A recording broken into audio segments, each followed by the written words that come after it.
Olá, meu nome é Gabriela, sou enfermeira da área técnica estadual de zoonoses e animais peçonhentos e hoje a gente vai falar sobre notificação e investigação de leptospirose. Bom, a leptospirose é uma doença infecciosa febril de início abrupto e ela é resultante da exposição direta ou indireta à urina de animais infectados.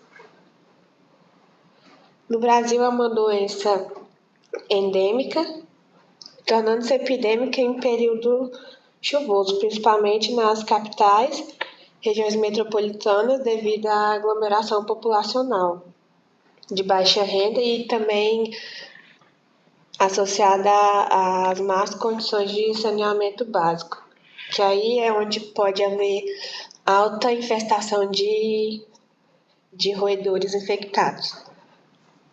Algumas ocupações como agricultores, catadores de lixo, trabalhadores de limpeza e também desentupimento de fossa e esgotos, entre outras profissões, facilitam o contato com as leptospiras. O modo de transmissão, como eu falei, resulta da exposição direta ou indireta à urina de animais infectados, e a penetração ocorre através do contato com a pele lesionada e também da pele íntegra imersa por um longo período assim dentro de uma água contaminada. Outros modos de transmissão que são raros, porém possíveis, é o contato com sangue, com tecidos e órgãos de animais infectados, através da transmissão acidental em laboratório, também pela ingesta de água ou alimentos contaminados. E também a transmissão de pessoa a pessoa é rara, mas também pode acontecer. O período de incubação ele é de 1 a 30 dias, com média de 5 a 14 dias. As manifestações clínicas da leptospirose são divididas em duas fases. Tem a fase precoce, que é caracterizada por instalação de febre de forma abrupta, que vem normalmente acompanhada de cefaleia e mialgia. Portanto, a leptospirose, para se ter suspeita da leptospirose, além da epidemiologia, também a gente vai olhar se a pessoa tem febre, cefaleia e mialgia.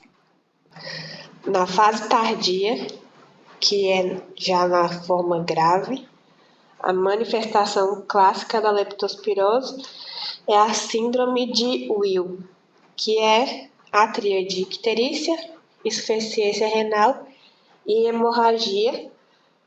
Normalmente a hemorragia é pulmonar, daí acontece de precisar a internação hospitalar para poder acompanhar o paciente de perto, porque é uma situação grave. Definição de caso de leptospirose. O caso suspeito, o indivíduo que vem com febre, cefaleia, mialgia e apresente pelo menos um dos critérios a seguir. Como eu disse, precisa de ter febre, cefaleia, mialgia e antecedentes epidemiológicos sugestivos 30 dias até a data do início dos sintomas, ou seja, da data do início dos sintomas até 30 dias anteriores. Exposição a enchentes, alagamento, lama, coleções hídricas, exposição a fossa, esgoto, entulho, lixo, atividades ocupacionais de risco, como eu falei, reciclagem, o pessoal que trabalha reciclando, em limpeza de córrego, trabalhando em água ou esgoto, manejo de animais, agricultura em áreas alagadas, ou que tenha vínculo epidemiológico com um caso confirmado. Ainda no critério 2, né, que são os sinais e sintomas, além da epidemiologia, o indivíduo que apareça com febre, cefaleia,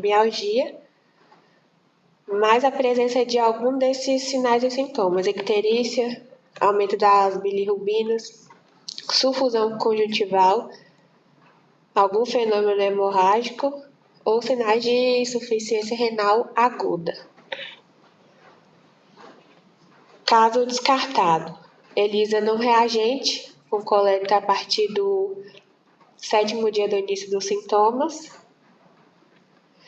e o MAT não reagente ou reagente, mas sem apresentar o aumento de 4 vezes ou mais na titulação.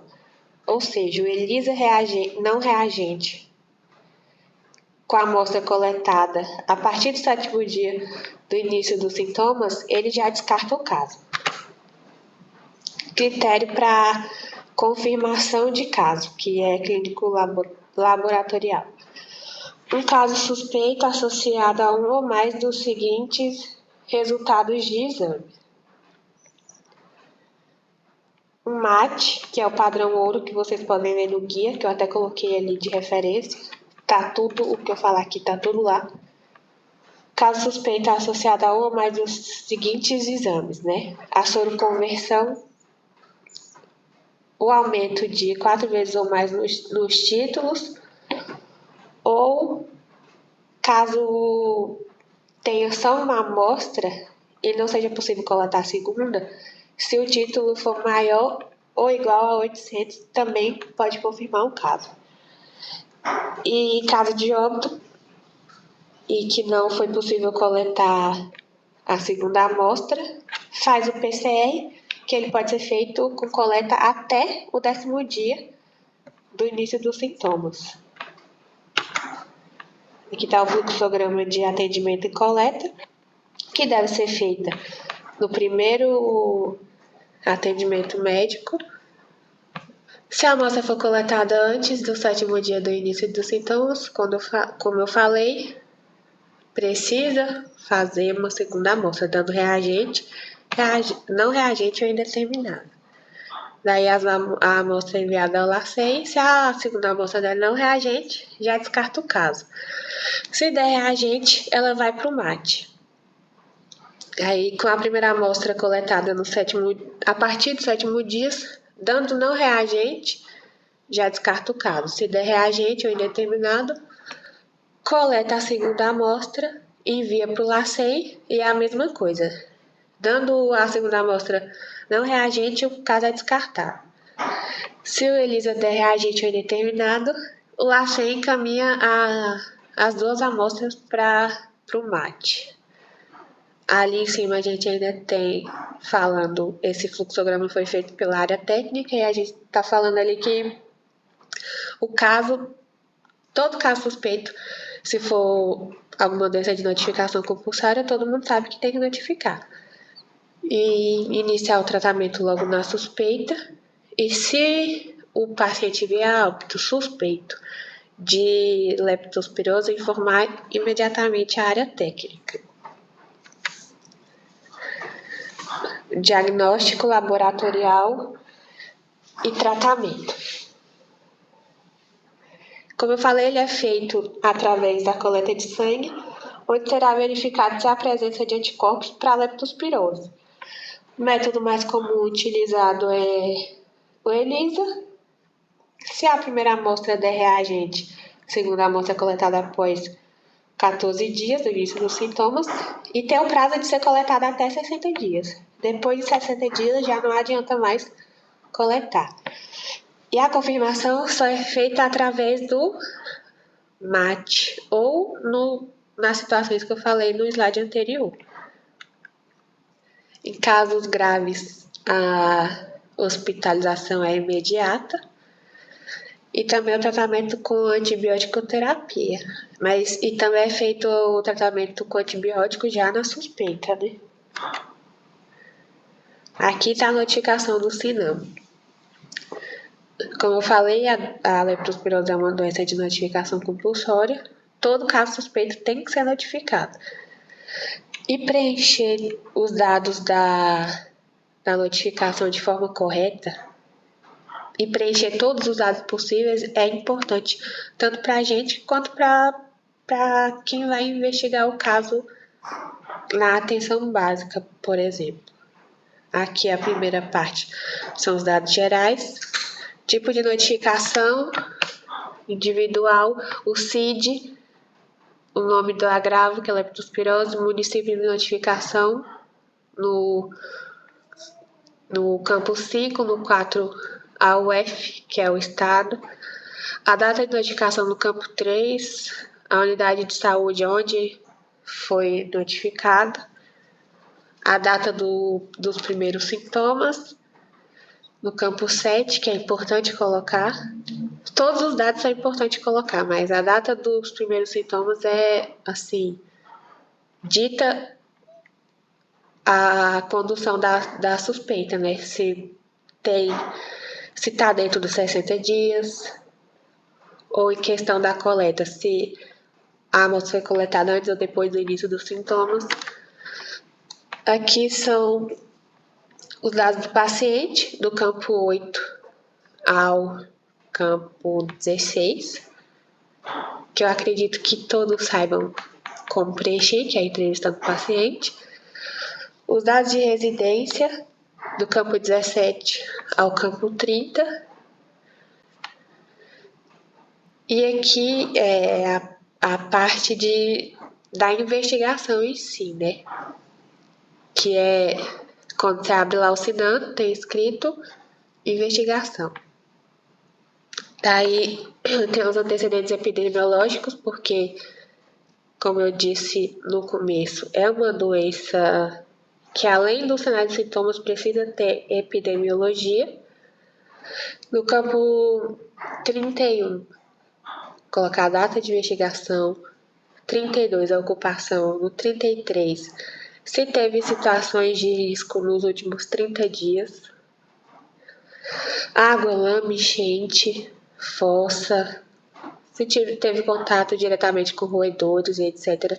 Se tiver alguma dessas situações, colocar o X ali. Se tiver outra situação que não está aqui, marcar o campo outras e descrever qual situação foi. No campo 34, se houve casos anteriores de leptospirose no local provável de infecção, que a pessoa pode morar em um lugar, pode ter acontecido provavelmente a infecção lá, mas também pode ter acontecido em outro lugar, no momento de lazer, no trabalho, enfim. Aqui são os dados clínicos encontrados no atendimento a paciente, a data do atendimento no campo 35, os sinais e sintomas no campo 36, como eu falei, a leptospirose, no começo assim, ela dá febre, cefaleia, mialgia. Se não tiver, às vezes aparece que tem só mialgia, então só cefaleia. Para leptospirose precisa ter pelo menos as 3, né? Febre, cefaleia e mialgia. Também tem outros sinais e sintomas que podem ocorrer, que está aqui para marcar. Se tiverem outros que não estão aqui, marca outros e escreve quais. No campo 37, se ocorrer hospitalização. No campo 38, a data. No campo 39, a data da alta. No campo 40 e 41, o estado e o município do hospital. No campo 42, o nome do hospital. Aqui temos os dados laboratoriais, que é para a gente colocar o que foi feito. Se colheu a primeira amostra antes ou depois do 7º dia do início dos sintomas, colocar a data do campo 43, o resultado do campo 44, a data, se foi necessário fazer a data da coleta se foi necessário fazer a coleta da segunda amostra, colocar a data no campo 35, no campo 36 ou 45, a data da coleta da segunda amostra, se foi necessário fazer no campo 45, colocar a data no campo 46, o resultado. Foi reagente, não reagente, conclusive, que aí, se a primeira amostra deu reagente e a segunda deu reagente, vai fazer a microaglutinação, que aí vai preencher os campos 47, 48, 49 da microaglutinação. Aliás, do campo 47 até o 54. Caso seja necessário fazer a mate, porque só vai fazer a mate se os dois ELISAs darem reagente. Se a primeira deu não reagente, descarta o caso. Se a primeira deu reagente e a segunda não reagente, descarta o caso. Aí dos campos 55, 56 é o isolamento, 57, 58 imunohistoquímica e o PCR no campo 59 e 60. Caso seja feito algum desses outros exames, por algum motivo que não foi possível fazer o ELISA, marcar corretamente o campo. Aqui na classificação final é muito importante, gente, que vai concluir a notificação. Se o caso foi descartado, confirmado, independente de descarte ou confirmação, a notificação precisa ser completada e encerrada. No campo 61, conforme o resultado de exame, vai colocar se foi confirmado ou descartado. E o critério no campo 62. O local provável da infecção, se foi no município de residência, se sim, o estado, país, no campo 64 e 65, no campo 66 é o nome do município, 67 distrito, bairro, as características do local provável de infecção, como eu falei, se foi em casa, se a pessoa mora na cidade, se mora na zona rural. No campo 69, vai marcar a opção 1, 2 ou 3. O ignorado não precisa colocar, porque na hora da entrevista, você vai perguntar para o paciente, ele vai te dizer, você vai ver se é área urbana, rural ou periurbano. Coloca 1, 2 ou 3.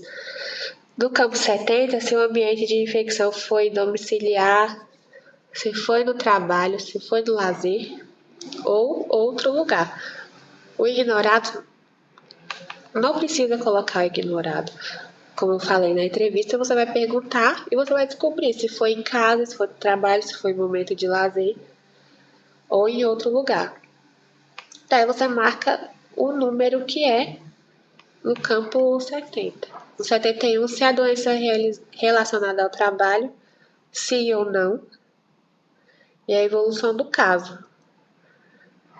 Normalmente, a gente vê a evolução para a cura, porque no primeiro atendimento já inicia o tratamento, mas caso não tiver outra evolução, marcar lá no local de marcar no campo 72.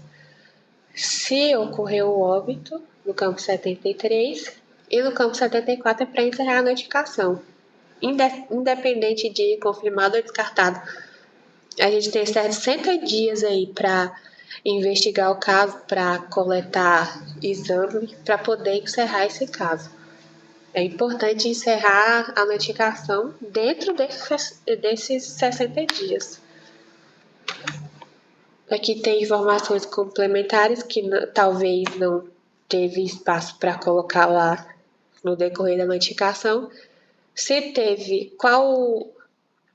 esteve em situação de risco nos últimos 30 dias e colocar o lugar, escrever, né, quando, a data, o estado, o município, o endereço, a localidade e algumas outras observações que julgarem ser importante. Tem essas linhas aqui para escrever.